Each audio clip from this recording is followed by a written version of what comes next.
future, we're still playing Star Fox. Welcome back, Space Cadets, to Hal and Dave's Trip to Jupiter. I'm Hal. I'm Dave. And today we're playing Star Fox once again. We're on Route 2 this time. We took a little detour at the Power Rangers, but now we're on Route 2. Yeah, this is actually the first video that we're recording after our channel has gone up, and it's very exciting. Yeah, you should see Hal right here. He's shaking in his seat, and, is that oil leaking, or is that something else? Dave, don't call attention to my malfunctions. Star Fox team, our last resort is to counterattack Venom. Good luck. Oh, listen to this. Good luck. Oh. That good luck voice is in every Star Fox game somewhere. That is amazing. Ooh. So, this is gonna look familiar for a bit. Yeah, like, we start out at Corneria, right? Yep, we are back at Corneria. Same old launch from the Cornerian base. This is before the Great Fox. They speak Lilat. There's actually an option for that in some Star Fox games to change the voice acting. Oh god, that's like, you know, you're having Klingon in your game. Blah, blah, blah. So this is actually not the same Corneria. I could barely tell from these amazing graphics. No, I gotta save Slippy again. Why, Slippy? Why'd you fail us so much? Why are you so hard to hit? Hit the Gundams. The Gundams that have 10 polygons in them. Well, that's what a 10-polygon Gundam would probably look like. 10 tons of polygon. No, they're entirely hollow. They made of paper mache. Of course, everything's made of paper mache. Actually, oh my god, that would be like the best papercraft project. Let's like doing this original Star Fox papercraft. Yeah, imagine like just a display of that. That looks so cool. Someone make that for a convention or something. I'm like, come on, nerds of the internet, do it. Well, if you make it small enough, you could make like a whole like Corneria track. You could easily just make. You could probably also do like a whole like, you know, just do the whole like, well, specific route or something. You know, like. Just all the paper craft. Dave, did we remember to bring craft paper to space? Unfortunately, no. That wasn't considered useful. Unfortunately, also, the toilet paper was not considered useful either. I argued for days. I don't understand, Dave. What does one use it for? Well, you see, we're gonna have a talk about this one day. Well, okay. Well, hey, I took care of that bogey. You are clearly the greatest fighter pilot in the Cornerian Army. I can tell. Aren't I?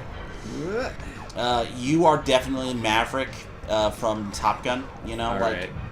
You are the bomb these guys. Yeah. Go, Tom Cruise, as a furry. Furry Tom Cruise. Yes, furry Tom Cruise. That's kind of what he is, yeah. Actually, back on the characters being furry animals, is that I guess originally it was going to be more like Gundam, where they were human characters, and they wanted it to not be like Gundam. Well, I made comparisons just because, well, if you kind of want to go, like, the weird aspect, for one, you have the rival character, and, you know, like, you can go on a Starwolf is indeed the red rival character. Yeah, and that's not even getting into the fact that, like, Fox himself has a red fur color scheme. Kind of like Amuro's hair from the original Gundam. Yeah, you know, I hadn't thought of it that way, but now I can't stop thinking of it that way. Amuro. Char! Hey, it's the attack carrier again. Whoa. Man, Zeon's greatest scientists. We're just gonna we locked you guys in a room for 2 months so you could come up with this thing? Well, you know, we didn't have a lot of options. You gave us feed us. You didn't. We ordered pizza, but it never came. Well, you didn't feed us. You gave us papercraft, and well, we didn't know what asymmetry was.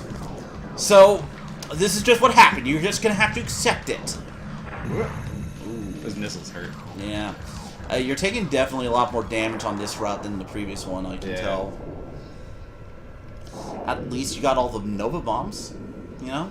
Yeah, those will come in handy if we ever have to fight that stupid reactor core again. Yep. You are Clearly the most amazing fighter pilot, Star Fox. I am R-Wing. Yeah, that's getting a sequel. 98%! Hey, not bad. You should feel ashamed. 98. My efficiency has dropped. Oh, okay, so we're going to Sector X now, instead of the asteroid field. Sector X. But Andross's forces intend to build a base in this area. Destroy their rock crusher. Hey, it's the same mission briefing. They recycled their mission briefing. Well, of course. Do you think this is a high-quality game made on an expensive budget? Actually, it probably was. It probably was back in the day. The hardware acceleration that they had to develop for the Super Effects chip. I imagine it must have been crazy trying to develop this game at Well, here's a little time. tech talk. I believe Dylan Cuthbert is the name of the guy who was working on it, and I think he was actually developing something for the original NES and possibly even the Game Boy that used similar three-dimensional technology. Oof. And we are in geometric hell in space. Yeah, this is kind of crazy. Okay. All right. Bomb. When in doubt, bomb it all. What? You're fighting math. I feel like I'm in high school again. I can relate to that. But, so the Super Effects chip was eventually developed, and it lives inside the cartridge itself, because since they weren't using anything like CD-ROMs at the time, they could put things in the cartridges to modify the performance of the system. And the Super Effects chip accelerates the hardware and also does something about dropping frames, because it basically prevents this game from running at, like, 3 frames per second. I saw a video where someone was like, this is how fast Star Fox would run without the Super Effects chip, and they used Super Mario Bros. 3 as an example. Oh, it was God. not a pretty sight. I can imagine. I think, like, oh, God. So, basically what you're saying to me is Star Fox is a 32x game? Yeah, that's... I guess that's, sort of got something to it. Like, the idea that, like, a game could modify the console is so weird to think about. Like, because you wouldn't think that would be a thing, especially because considering, like, consoles later on would often take peripherals to modify themselves. Yeah, there's not a lot of games that actually use the Super FX chip. I think there's, like, Stunt Race FX is a game. This is the only one that I know I played.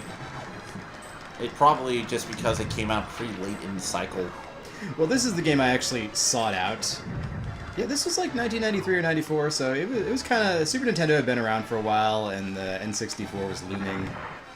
Well, It was looming for a while, though. Yeah, I'm just thinking here, like I don't remember it coming out till about 96, I want to say. Yeah, 96, that sounds right. Alright, there is a lot of stuff going on, and I don't know how to deal with it. You are... Oh my God, these floating beams in space. Is there like a construction company in space? And you're dead. Throwing beams around. You're dead. Yeah, I am. Who's gonna fight Shard now? Who's gonna save the who's gonna save Corneria? So Starwolf's not in this game, by the way. I forgot about that little detail before I even said it. Starwolf was a character design for Star Fox 2, which for many, many years was an unreleased SNES game until they finally put it on the SNES Classic. Well, I hear on the dark web you could have bought like you could have gotten a ROM of it that somebody found and completed, and and people played it that way. Made fake cartridges of that game. Not surprising. Another game recently came out like that. I was kind of shocked by. Alright, I'm gonna. But that's for another day. Yeah. Don't worry, I'm just gonna talk over your. Oh my God! He ran into the beam. So you know what happened to me right there is I was actually on the edge of the bounding box of where I could move to, and so I couldn't go to the right side of it like I was trying to. Wow, this is just crazy to think that people actually played this. Like, yeah, I much prefer the sequels, and I've always kind of wanted to see this game get remade in some way. well, Star Fox 64. Is Star Fox 64... Well, when I say remake, I mean follow the general level designs and concepts a little more closely, because there are some levels in this game that really just don't reappear anywhere. That's fair. The Corneria is always going to be there, and so is like the Asteroid Belt. But there are, I think Route 3 has Planet Fortuna on it. Whoa! And you're dead again. I am dead again. This is not looking good. Man, you are clearly the best Star Fox player. I am the best. You no one's beaten this game, don't you know? You know something? Certainly nowhere on the internet on a place like YouTube. Yeah, like we're the only people who play Star Fox on YouTube. All right, let's concentrate. Like, I can only imagine. I am actually going to switch my view. Well, Which is a hazardous thing to do, by the way, because you still have collision when you get that little cutscene. Yeah. But you can't control yourself. So I was playing this game to practice a little bit, and noticed that I crashed right into something when I switched views. You're doing a lot better, it seems. Well, now I can tell where my ship is. It's like a trade-off. Do I want to know where I'm aiming, or do I want to know where my ship is? At this level, probably want to know where the ship is. Yeah. You know, you gotta fight those geometric beams in space. Now, if they just had that reticle from the first-person view... Whoa. 3 in a row. If they just had the reticle from the first-person view, I would like this view way better. Because this is the view that stays in all the sequels. In fact, I think after 64, there's no first-person view, unless you want to talk about Star Fox Zero's touchscreen. Well, we could, but I don't. But we'll save that for when we actually let's play that. Yeah, I'm into it. Like, let's actually have things to talk about in other Let's Plays. I think that might be a good idea.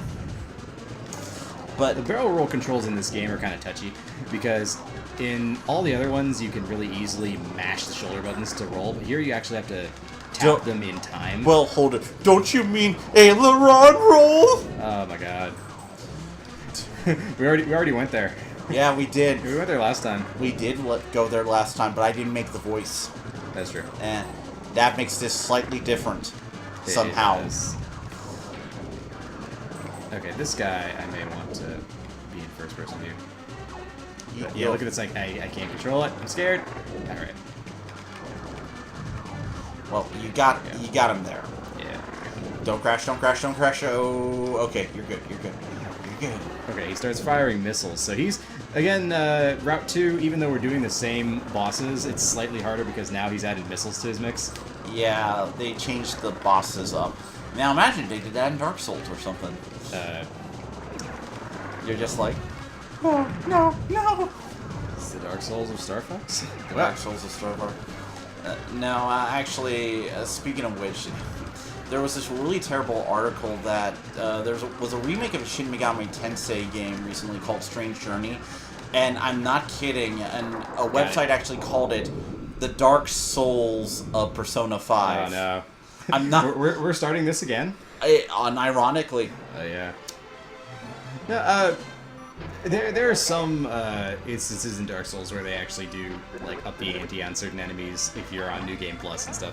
I think that was mostly a Dark Souls 2 kind of thing. I only have experience with Demon Souls, Dark Souls 1, and a bit of... I did not kill a lot of enemies on that. You did not. But yeah, you get a life. That was a continue. So that's like 3 lives right there.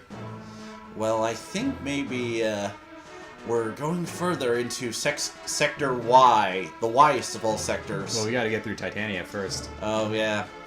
Our little Shakespeare reference. But... oh, yeah, definitely. But we will continue on next time. Next time we take on Planet Titania. See you then, Space Cadets. And hopefully we won't get fucked by Puck.